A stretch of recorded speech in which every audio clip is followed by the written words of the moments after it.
Барлығына сәлем. Жалпы жер шарында 2,5-ға жуық жыланның түрі бар. Олар Антарктиданы қоспағанда барлық континенттерді мекендейді.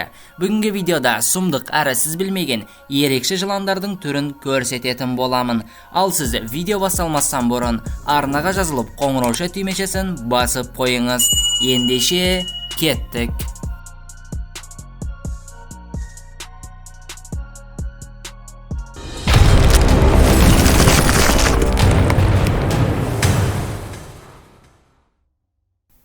Өрмекші құйрықты жыландар. Бұл жыланды 100 жылдықтың ең қызықты табылмасы деуге болады. Алғаш рет бұл жылан 2006 жылы Иранның шығыс аймағында тауда табылған, және ол тек қана екі жерде Кирамат-Ях және Иам ауылдарында кездеседі. Жылан өз ұясынан алыс болмаған жерде кішігірім бұтақтардың үстінде, тастардың үстіне жасырынып алып ау жасайды. Ғалымдар бірінші рет бұл жыланды кездестіргенде таң қалған. Себебі жыланның құйрығының ұшында қимылдап тұрған өрмекші бар еді. Олар басында өрмекшіні жыланның құйрығына жабысып қалған деп ойлаған.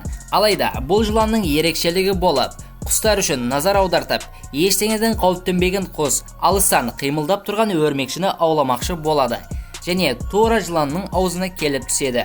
Жылан құйрығын қимылдатып, өрмекшіні олжа ретінде көрсетеді, және шабуыл жасаған құстың өзі олжаға айналады.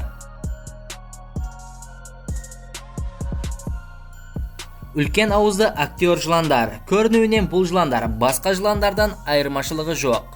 Бұл жыландар адамдар үшін мүлдем қауіпсіз. Ұзындығы 80 сантиметрге жетеді және көбіне бақаларды жейді. Алайда бұл жыланның керемет қорғану жүйесі бар. Басқа қарсыласынан қауіп төнгенін сезген кезде бұл жылан актер сияқты өзіні өлген күйге салады.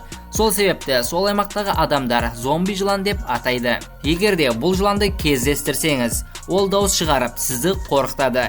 Егерде бұл әрекеті жәрдем бермесе, кезекті айласына көшеді. Артына айналып, аузыны үлкен етіп ашып, созылып қалады. Көрінуінен шынымен өлі жыланның өзі.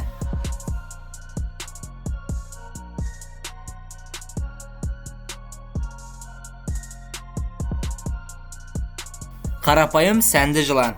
Бұл жылан 100 метр алысқа дейін секіре алады. Жылан денесінің ерекшелігі оның үлкен басы және тік денесі, сонымен қатар жіңішке және ұзын құйрығында.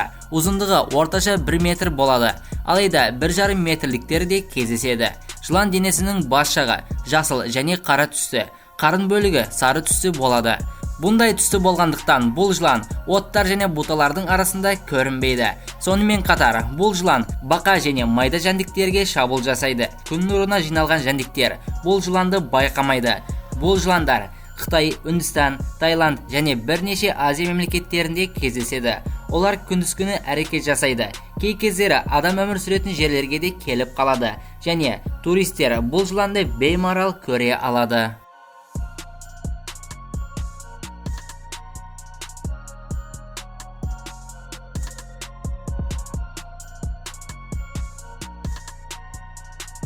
Түкіретін жыландар. Оларды түкіретін кобралар деп атаған, себебі олар тістемейді, тек қана у шашады.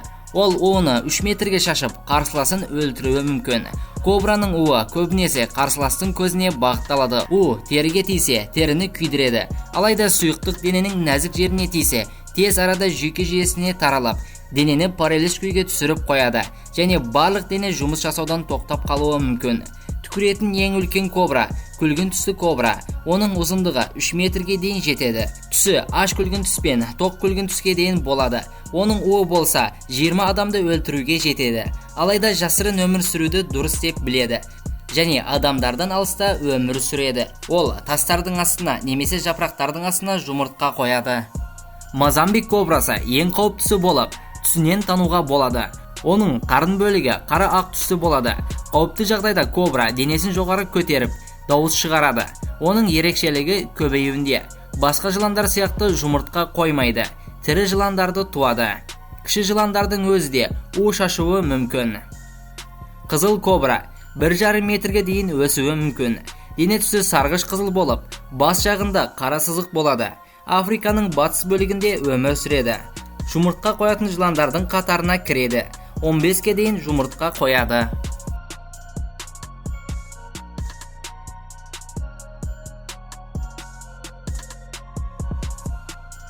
безендірілген жылан. Азияда кең тараған ұшушы жыланның тағы бір түрі. Қарапайым жыланнан айырмашылығы ол 25 метр биіктікке дейін секіре алады.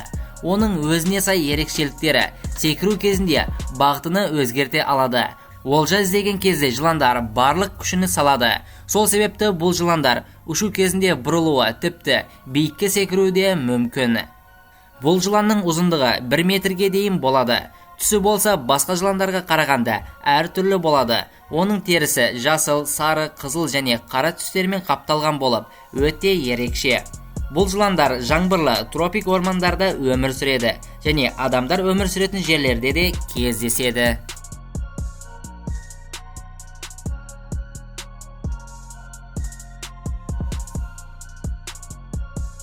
Достар, осымен видео соңына жетті. Видео ұнаған болса, арнаға жазылып қоңырауша түймешесін басып қойыңыз.